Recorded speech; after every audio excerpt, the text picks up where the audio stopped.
You're live, Yes, Lindsay. so thank you, thank you. So good evening, everyone, and welcome to tonight's episode, which is all on self-awareness and the loop that we may not be aware that we're in. So, yeah, I want to start off with, and I am on myself tonight, but I want to start off with like every human being, right? Every human being has the right, the capability, and the capacity to love and be loved. However, if we don't know how to love and nourish ourselves, if we don't know what love means, or what it means to us, then how can we truly know what it feels like to love? So in this session, I wish to explore self-awareness. And as I said, the loop that we may not know that we're in. But first things first, when we go in this journey and when we do any work here at all, it's to look through the eyes of an observer. So I invite you to explore this with an open mind and heart. And if you choose to do some of the work, then I ask that you do so through detachment. And what I mean by detachment is that you're not emotionally attached to it. And when you're looking through the eyes of an observer, you're looking for patterns. And you're looking for the patterns that are good and bad, that is showing up within yourself and how you show up. It's showing up in your relationships. It's showing up in your career. Because when you can do that, you then get placed into a position of power. And then you're able, in that state, to choose your preference.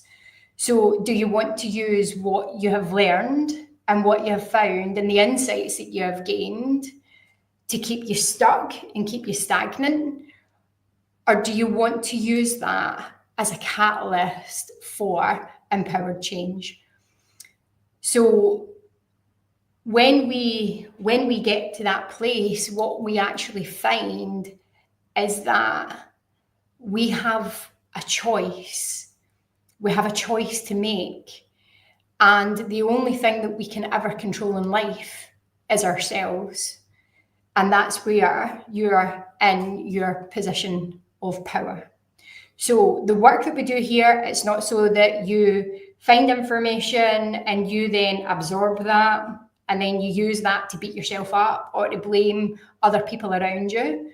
It's so that you can learn about it. And that's really what self-awareness is. It's about you having the ability to deeply connect to yourself and then choose what it is that you would maybe want to change. So what I've discovered on my own journey is that there are quiet moments, and in between in between the quiet moments and the moments of thunder, there's whispers. And these whispers for me were that there's more. There's more to life. There's more to this. There's more to that. And that's where I went down the rabbit hole. So once there was a woman and she kept waking up and she had this ache in her chest and she'd stretch it out, she'd breathe through it, she'd get up and she would drink her tea and she would carry on. And some days the ache felt like a whisper. And there were some days where the ache felt like thunder. And that persisted night over night over night. And she had tried everything. She had read every self-help book. She worked really, really hard every single day. She pushed herself. She invested in all the trainings and teachings and self-development stuff that she could. But that ache stayed. And it stayed there until one day she slowed down. And then one day she heard the whisper. And the whisper was, what if it's not about doing more? What if it's about looking at what's already within us differently? And that's what changed everything. She stopped trying to escape her life and she started walking around it, and she used it like a map, like it had something to show her. And that's what this podcast offers. It's not a tool to fix you, but a mirror to meet you. So, there comes a moment, whether it's in stillness or it's in the mess, where there's something that's within us that just knows, I'm doing a lot, but am I actually living? We're achieving, we're striving, we're showing up, but not really arriving anywhere that feels like your home. But throughout life, we're taught to keep moving, we're taught to keep fixing, to keep striving and pushing. But rarely do we offer ourselves the opportunity to just stop and to look, but not with judgment, with curiosity. So when we stop and we really look, and I think it was in the earlier moments of when things were happening with me, that's what I did. And that's where the book came from. And within that, I'd used something that I'd learned on one of my training courses, which was the Wheel of Life. And I think I've shared that in a live before. And what I would like to do is I would like to invite you to use that as a tool. And I do have something that you can download. And if you're interested, you can leave a comment and you can download that at the end. It's not a coaching tool, and it's certainly not another self-help checklist. It's just a tool that allows you to really just assess yourself inquisitively with childlike inquisitiveness. And to start to go within and start to look at all of the areas of your life and see where you are, and then choose from there what it is that you want to focus on, that you maybe want to change. So, and I share this because for me, life isn't linear. It's not a straight line. It's ups and it's downs and it's rounds and rounds. And that's why I find the Wheel of Life quite fitting, because life is a cycle, it's a rhythm, and it's a conversation. And everything, absolutely everything, is connected. So how you feel in your body impacts how you show up in life, in your relationships, and everything that you do. Your money story, that can carry through generations of self-worth patterns, your sense of purpose, how you care for your health. So when you use the wheel, it's not about finding what's wrong. It's about asking, where are you full?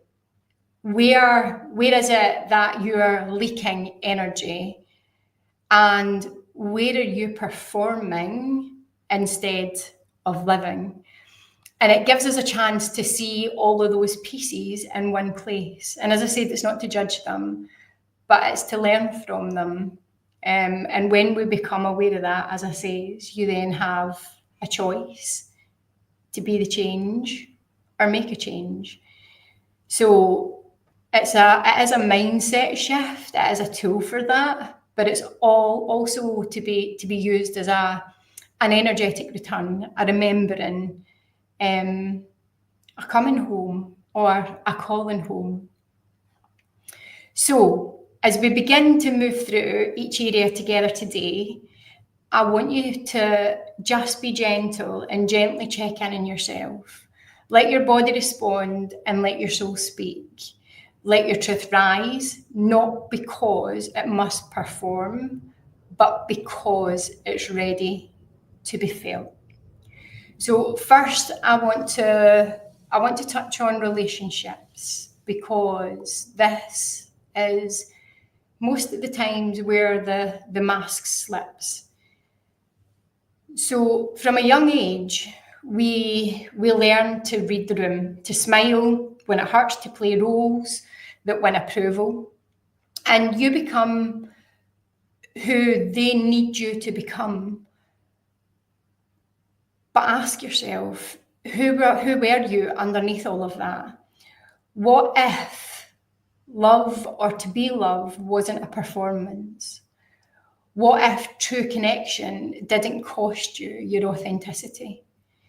And in that part of the journey, what I would like you to do, and I maybe should have actually said this before we'd sent out the post that we were going to be going live, was to have a journal. So if you've not got one, I'll just break for a wee minute to allow some people to get a pencil or a pen and a bit of paper, because there's some reflective journaling tips that's going to be in here that will allow you to explore that. So I'm just, I'll take a little drink of water and just give everyone a little minute.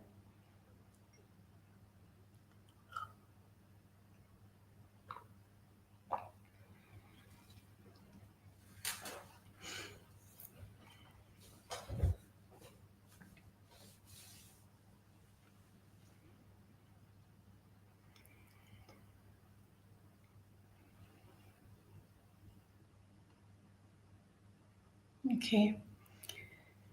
So we were touching on relationships there, and we were assessing like when you were younger, and we kind of start to build up our character at a really young age. And what we do is we look for approval. And I've invited people to ask themselves, like, who are you underneath all of that? So one of the questions for in the relationship part is, where am I still living out someone else's version of me just to be loved? And I invite you to actually just sit with that and just assess it and see what comes up. But set it to the side as well, because there might be other things that come from just sitting with that question. There'll be a multitude of things. And this is a bit of a rabbit hole as well. But so when you're doing this, as I said, do so compassionately and do so with self-love and self-care. Okay. So where am I still living out someone else's version of me just to be loved? That's a question that I would like for you to ask yourself for relationships. And then we are going to go into finances. And we're going to look at money, but not as a currency, but more as an energy. So when you're looking at finances, it's not just about your bank account. It's about your beliefs. It's about your subconscious scripts that are passed down through generations. Scarcity, shame, striving. And I know for me, and this is something that I've shared openly as well, like I overcompensated a lot when I was younger. And that's one of the reflections that I've put in the book as well. And I'm by no means perfect whatsoever. But due to how I felt and my lessons, I guess, I overcompensated by over-providing. So where I felt I lacked in life or what I didn't have, it was based on material things. And that meant that I would go out and I would get up in my mornings and I would be outside skipping at 5 o'clock, and then I would be traveling 600 miles. I'd be coming back home. There might be some nights where I would be staying over, so I wouldn't be my daughters, and depended heavily on my support network that was there. And thank goodness that I had that, because it allowed me to achieve what I achieved. However, but when I'll look at that in the sense of the relationships that I had with my daughters through overcompensating with things, what that meant was that for them, that I wasn't really present. So whilst in my mind, I was being driven by this unconscious belief that if they had all of these things and the best things and the nicest things and their tummies were full and stuff like that, that they had everything when really all they really wanted was me. So whilst I'm away out there striving, yeah, that taught me a very hard truth. But as I said, it's been gentle because I was just doing the best with what I had, but that was actually passing down. I was passing down something to my kids without being aware of it. So the next question that I want you to ask yourself is, where have I confused productivity with value? And who told me that I had to earn rest?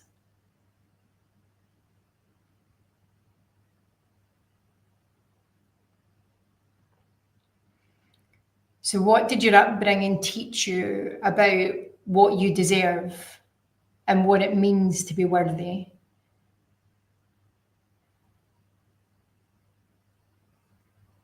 And I would like for you to sit with that too.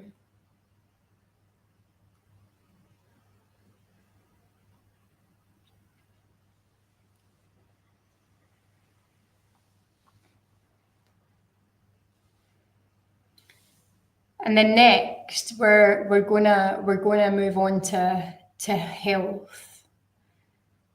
And there's different areas of health that we can assess. But I frequently say here at the hub as well that the body remembers what the mind forgets. And we have the armoring sessions that allows us to move some of that trapped energy that's stuck in the body so that you can have the emotional release and you can start to shift that and let it go. Because when we don't address that, when we don't address this stuff, that sticks.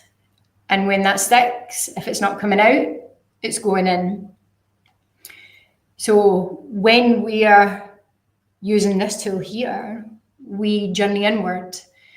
And when we arrive in the body, which is your oldest companion, it's not just flesh and bone, it's a memory, it's emotion, it's truth. I want you to just breathe. And one of the breathing techniques that I often use, and normally this is to kind of regulate the nervous system, is just like deep belly breathing. So just in for 4, hold for 4, and out for 4. And connecting with your body might be something as simple as kind of just placing your hands on your heart. But when I'm saying the body remembers what the mind forgets, so when you think about tight shoulders or clenched jaws or the fatigue that never seems to leave, your body's not betraying you. It's trying to signal something to you, that there's something that's going on internally that is worth exploring. So the question that I invite you to ask yourself here is, what emotion are you storing in your silence? And what truth have you swallowed that now lies beneath your skin? And that's quite a good one as well, because that all kind of relates back to the gut and gut instincts when it comes to like decisions on what we're going to do, or senses that we have, that like the non-verbal cues when we enter rooms and we kind of get a sense for something and we ignore that. We're kind of pushing that down. We're kind of stomaching it. And when you think about it in the sense of energy as well, it's like when you're pushing all of that down and that's being stuck, how is that then going to be showing up in your body? Is it going to be showing up as discomforts with the gut? Is it going to be upset tummy? Is it going to be fibro? Is you going to start to get pain in your body? This is all signs that there's something that's stuck within you that needs to be explored and addressed. So hopefully some of these questions will allow you to start to do that and go inwards.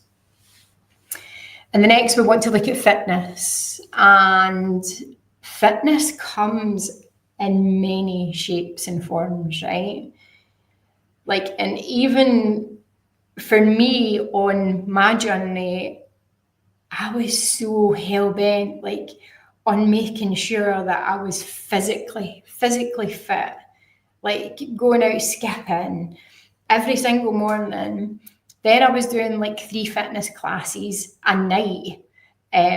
Some of them I actually tried to get my younger children, well, the girls when they were younger, involved in, and I'm sure they absolutely hated me for it. But I almost became addicted. To that. But what that actually allowed me to do, because the job that I was in was highly stressful, it allowed me to kind of get that out of the body. But then what happened as well is that, like, my mind was racing like all the time. And it took me probably around, I don't know, maybe 5-6 years after all the fitness craze to actually start to go to myself, wait a minute, I'm doing all of this stuff for my body, but what am I doing to relax my mind? And that's when obviously I started to meditate. So fitness doesn't have to be cardio or you're out like running or you're hitting the gym. Fitness comes in just flowing and moving and walking and being and breathing. Fitness is being still and having the ability to kind of just stop and recalibrate and reset. So when you feel into your movement, it's not to be used as a metric, but an offering. And yeah, so many of us have learned, like, to move from a place of punishment. We've worked out, and sometimes that's to shrink, to earn, to fit in as well. But as I said, if you look at movement and all the different forms that I've explained to you, that can become a devotion, not necessarily a discipline, not to be disciplined with yourself. And even the wordplay there for discipline to devotion actually feels and sits on you a lot better. Well, it does for me. I don't know how it does for you. But your body is a temple. It's not a project. So look after it in different ways. And it's about finding the joy in what it is that you do, about shaking off shame, about dancing like nobody's watching. So the question that I invite you to ask yourself here is, how would I move my body today in this moment as if no one was watching? And I'm free enough to just be me. How would you move? How would you flow?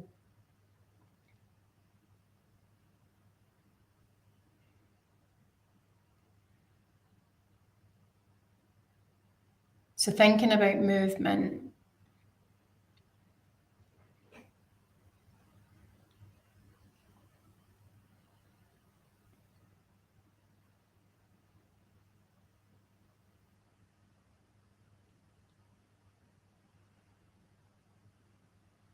And then next on the wheel, it's the woo-woo stuff, as everybody calls it. Spirituality, the great remembering. And when we come to this, and there's words that people use all the time, like it's sacred, the still, the unseen. But guys, we're all energy. We're all energetic beings. We're all spirit. We're source. We're stardust in skin. And you don't need divine, like you don't need temples or churches or anywhere that you need to go to feel that. You just need to breathe and know that you have everything within you. You have the earth beneath you and you have the sky above you. So if that's something that you want to connect in with, and this is something to consider in mindfulness, so allow the earth to hold you. Go onto the grass, into the sand, play in the muck, let the earth hold you and ask it, ask it to hold you. That's grounding.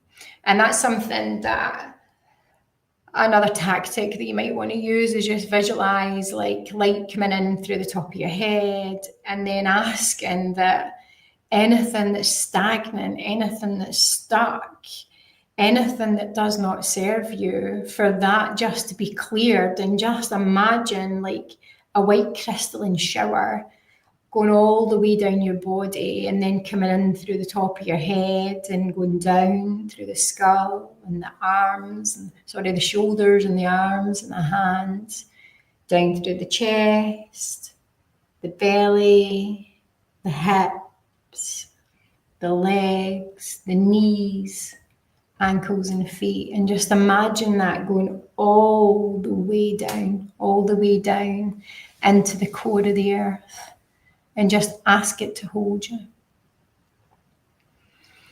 And when you're out there now, we've been blessed here in Scotland. I think we've had 4 weeks of sunshine, which, last year it just felt like it was raining and clouding every day of the week. But yeah, we've been blessed this year with a lot of sun. But I want you to think of like the air.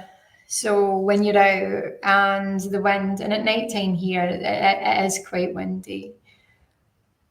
But imagine, see, feel or sense that as the air is, as you're walking, ask it to clear you. And feel into that for a wee moment. Like you can even do that just now. You can visualize. And when I'm saying visualize, a lot of people get stuck in this because they think that they can't visualize.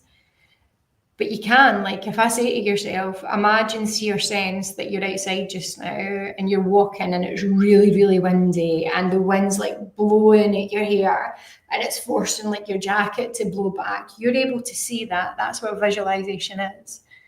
But when you're in that moment and you're walking, and if there's a nice breeze, just ask that it clears you. And then thinking about the element of fire. So this is something, and especially if you are someone who has a really busy mind. For me, what works is guided writing. So it's just getting what's in your head down on a piece of paper. So any thoughts, and you can use this as a tool or a tactic for journaling. But you can also use this for transmuting, so for letting go of any thoughts that don't serve you. So you write them down on a piece of paper and you go out and set it on fire and you ask for it to transform you.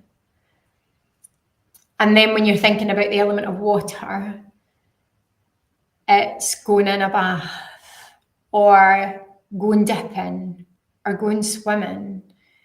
And you ask that the water, or even in the shower, like, allow it to soften you.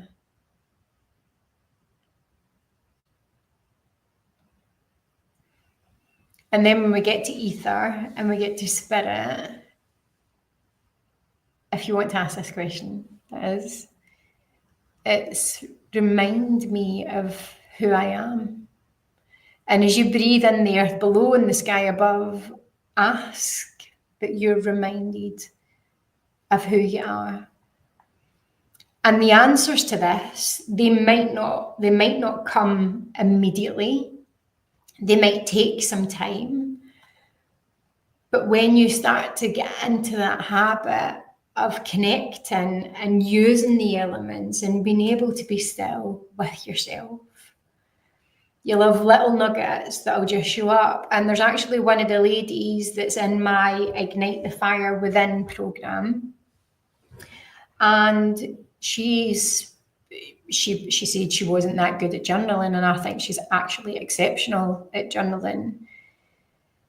But what she'll do is, like, some nights, and journaling doesn't have to be 10 pages, journaling can be a sentence, it can be a word. But what she's done is she's got like a little small pocketbook for any insights or any little nuggets that come to her awareness, and she'll write that down.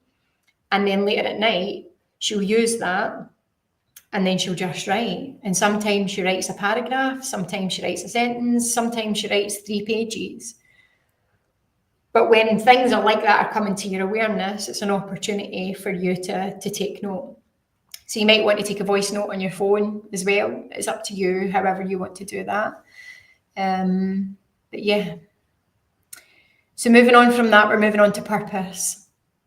And this is the final turn of the wheel.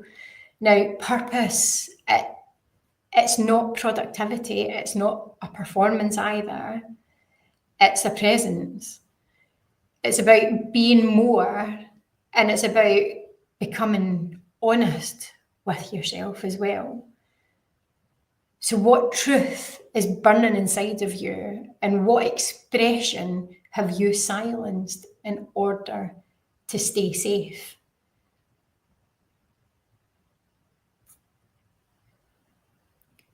So this is your call. This is your call to speak, to move, to rise. What part of you is tired of pretending and ready to live out loud? And this is something that we do as well. We're building a community here at the Hub. And what we've came to appreciate is that a lot of the time, the stuff that we're keeping within us, you have no idea the amount of people that are actually experiencing or going through the same as what you are. So when you open up to that vulnerability and that honesty, when you speak that out loud, like how you've managed to navigate whatever is going on with you is something that could really, really, really help other people. And that's where connection comes into play. And from that shared experience, you've then got expansion as well. And one of the catalysts for opening up the Hub is that when I was personally going through what I was going through, it was so lonely. Like, I was surrounded by lots of people, but everything that was going on, they were not experiencing that. And that actually put me into quite a delicate place. So here's an opportunity for everybody to share their wins, to share their wisdom, and to celebrate together. So we've just walked through the wheel of life, and it's not a wheel for pressure. It's just a tool to allow you to become more present with yourself and more aware. It's a deeper and we do have a deeper invitation as well. We have our Connect and Expand event, and that's on the 14th of June. And that isn't about learning more. It's about becoming more of you. So the day is we have yoga, we have a silent disco, and through movement, presence, and at each event is called Connect and Expand, but we do something different at each event. So the next event, it's Tantra inspired. And I think when I'm going to actually explain as well a little bit about Tantra, but all Tantra is about self-awareness. And it's about remembering what worthiness feels like in your body, not as an idea. It's about living your truth. So the event is an extension, really, if you like, of tonight's journey. So when it comes to Tantra teaches the body that it's not something to escape from. It's something that we inhabit.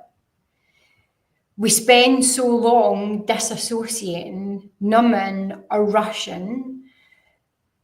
When it comes to Tantra inspired touch, whether it's self-touch, whether it's conscious breathing, whether it's with yourself or with a partner, all it does is it invites you to get back into the body and allows you to know that you're safe and that you're allowed to feel.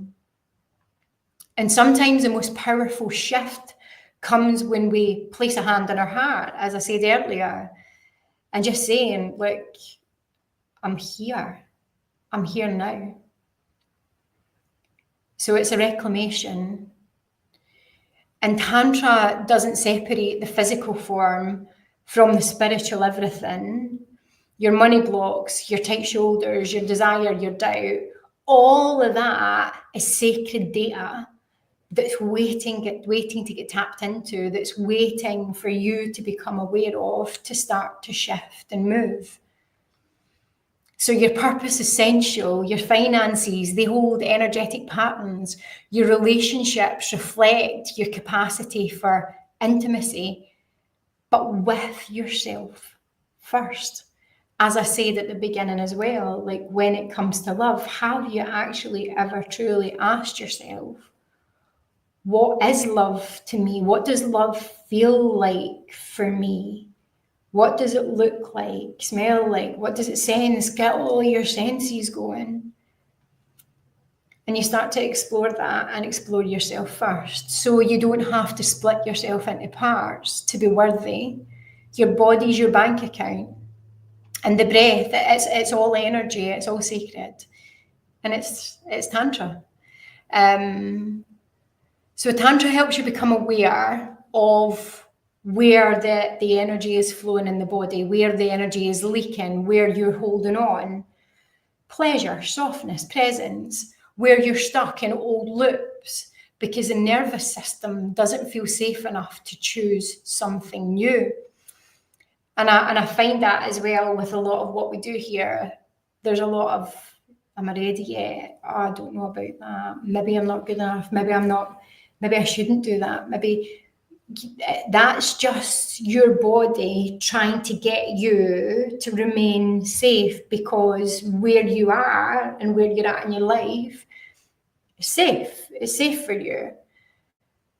But growth comes from taking that step. Growth comes from taking those unknown and magical steps forward, to peeling back all of these layers that you've kind of built up, or the armor that you've got on, so that nobody really gets to see you. So the Wheel of Life plus Tantra, that's your life force. And that's where life force gets to start to flow. So I'll leave you on a note that every part of your life, it holds a frequency. And sometimes all it takes is a little bit of courage and a little bit of bravery to change your life. And yeah, I invite you to do that through a tantric lens, because for me, it's something quite powerful. Yeah. So it's not a workshop that I'm inviting you to. It's a homecoming.